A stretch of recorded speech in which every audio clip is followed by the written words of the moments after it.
Peace once again, it's Medicine Man. I got my technical difficulties fixed. Most definitely.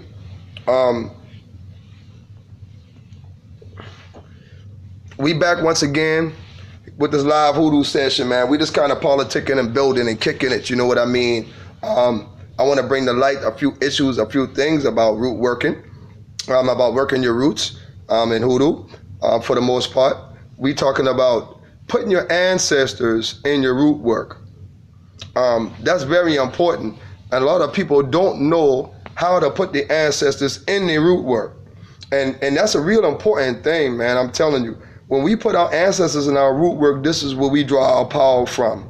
We all know that the power that we draw from ourselves in root work goes into our work.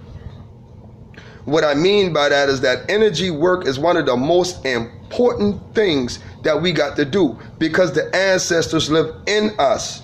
And because the ancestors live in us, the energy and the power that we have to bring out to put into our root work has to come from out of us. So we have to be very strong energetically. So energetically, we have to have a perfect balance of energies within us in order to affect change through our root work. And that's one of the things that a lot of root workers don't know how to do. A lot of us learn how to do spells, but we don't know how to take those so-called spells and implement our ancestral powers into them. So now when we working with our ancestors, for example, a quick example, work with your ancestors. Let's say you got, I would say, a particular issue you're trying to solve with your job. All right, let's say you're trying to get a raise at a job. They got this new opening available. You and two other co-workers are applying for that new opening. So what are some of the things that you can do with your ancestors to ensure that you get this job?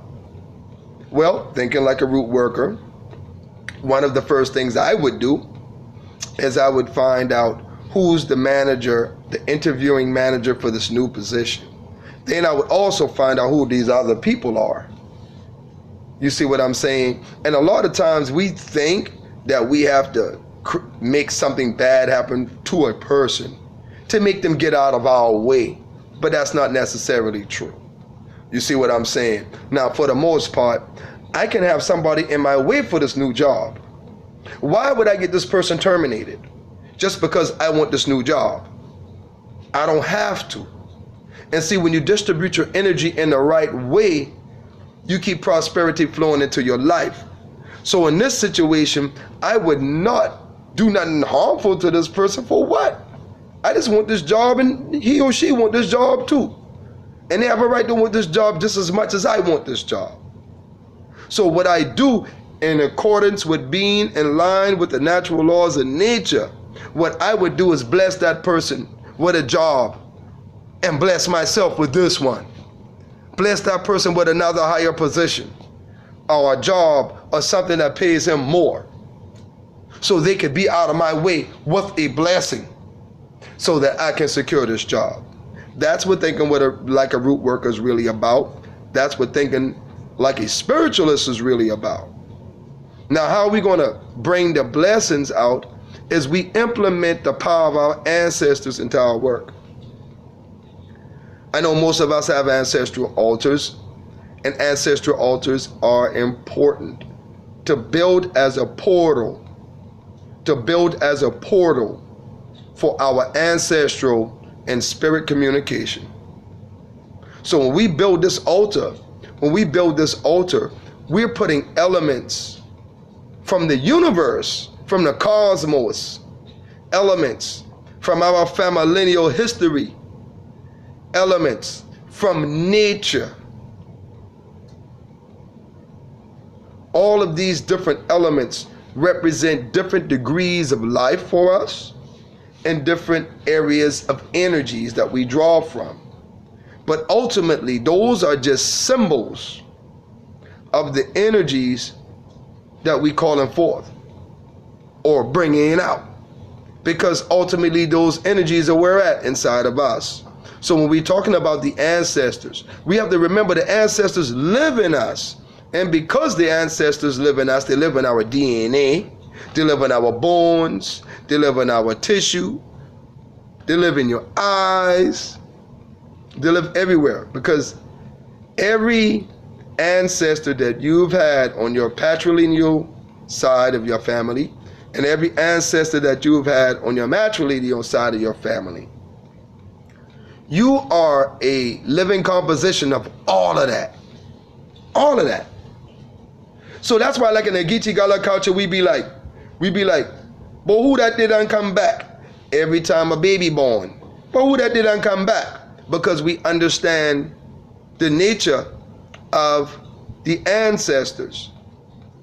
You know, in Geechee Gala culture also, and all throughout black culture for the most part, you know, we tell our women who are pregnant, we don't allow them to go to funerals, and we don't allow them to go to nobody wake, and we keep them out of hospitals unless they're going to see the baby doctor, you know. And the reason for that is because spirits travel. One of the places that spirits travel is in the hospital. The death angels line up in the hallway up in there. You know what I mean? So you ain't trying to have your pregnant wife in there. And the reason for that is because babies are more of an open vessel for other spirits to contain themselves in versus a fully grown person. That's another subject. We'll get into that someday. But for the most part, when we put our ancestors in our work, we have to have, or should have, an ancestral altar. You know, the ancestral altar is real important.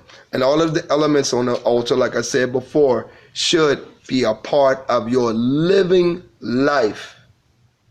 When I say part of your living life, if you got your granddaddy's shoe, put your granddaddy's shoe on that altar.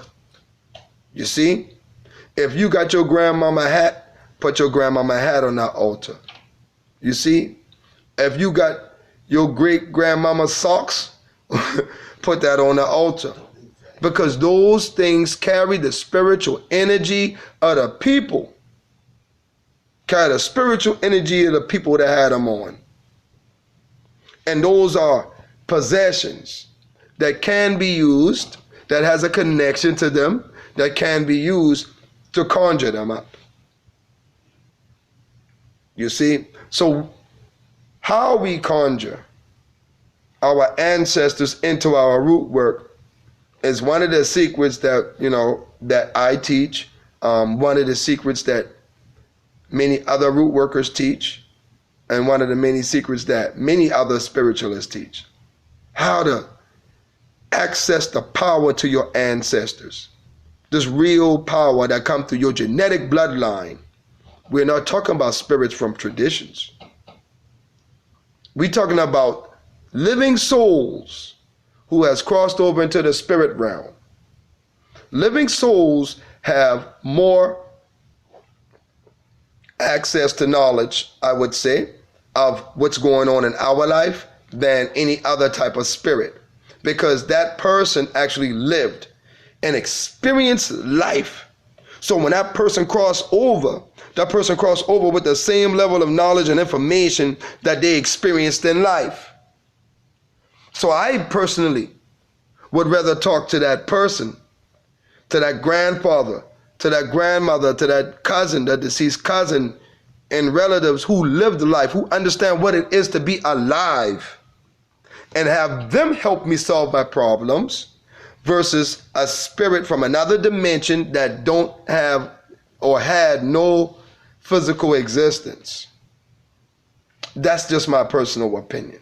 Now, when we work with our ancestors, this is the reason why I categorize the ancestors in a higher level than any other spirit you can come in contact with. And the reason being for that, like I said, not only because they lived, but it's also because you're the most connected to them.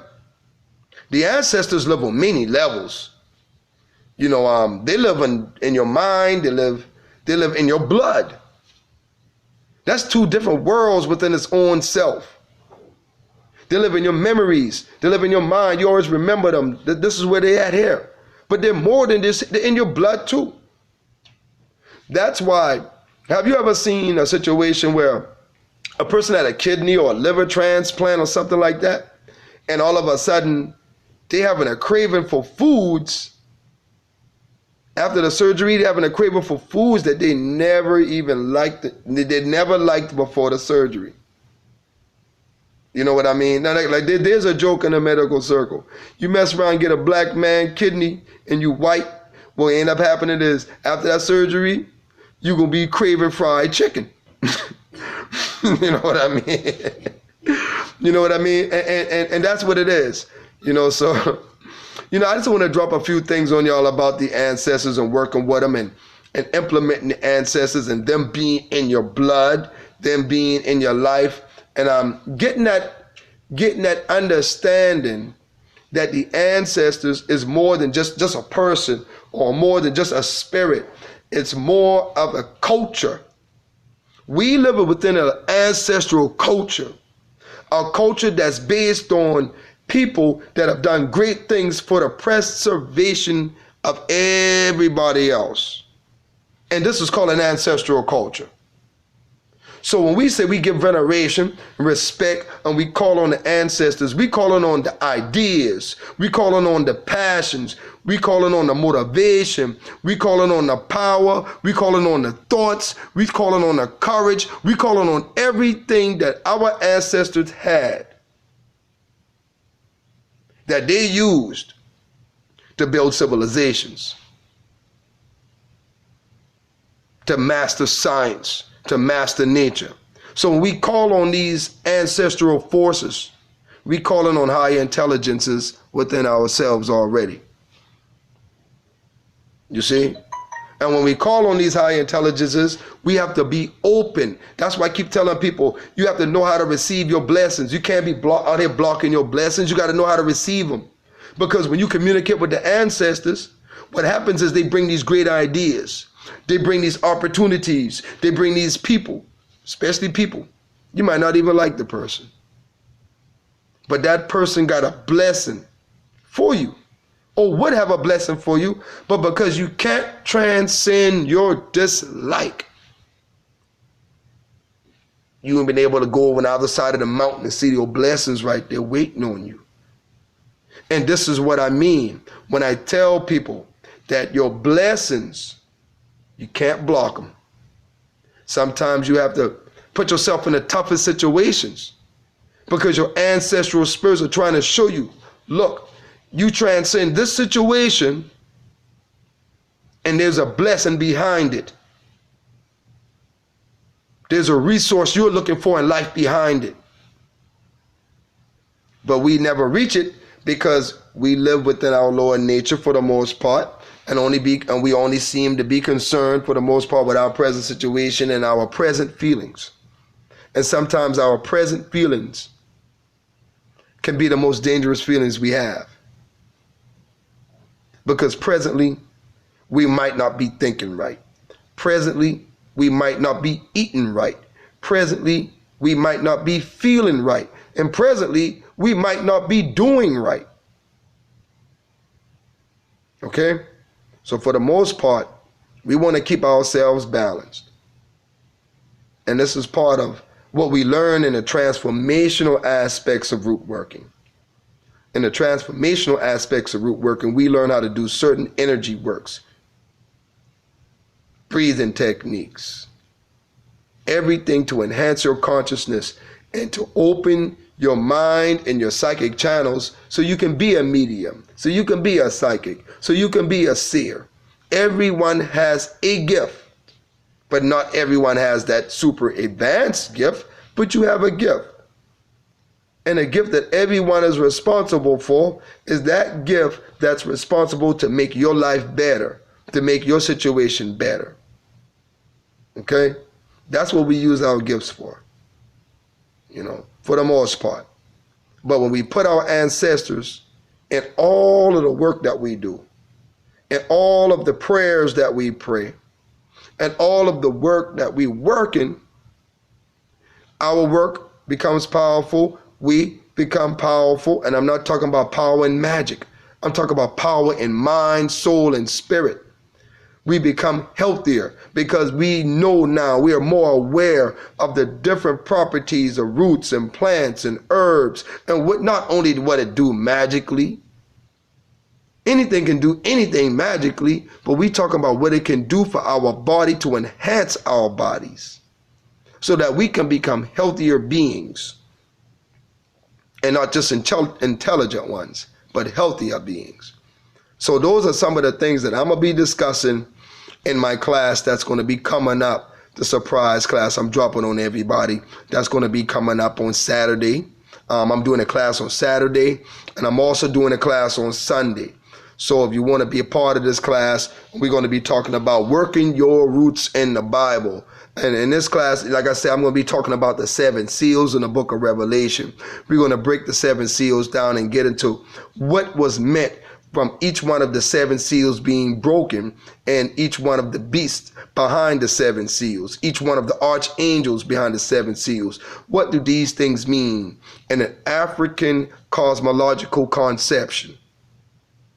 Because we understand that the Bible came from Ethiopia and came from the hands of black people in Africa. So we also understand that the Bible is infused with the cosmological teachings of ancient Africans. So what we're going to do is we're going to get into some of those cosmological teachings in this class coming up Saturday. I'm having one class on Saturday, and I'm having another series on that same class on Sunday, and we're going to do it big. So if you want to be a part of that class, just hit me up at medicinemail21@gmail. It's medicinemail21@gmail. It's on my profile, or hit me up on Facebook, inbox me. I'm Charles Mason on Facebook, and ask me for the information about the class. I'm having limited students.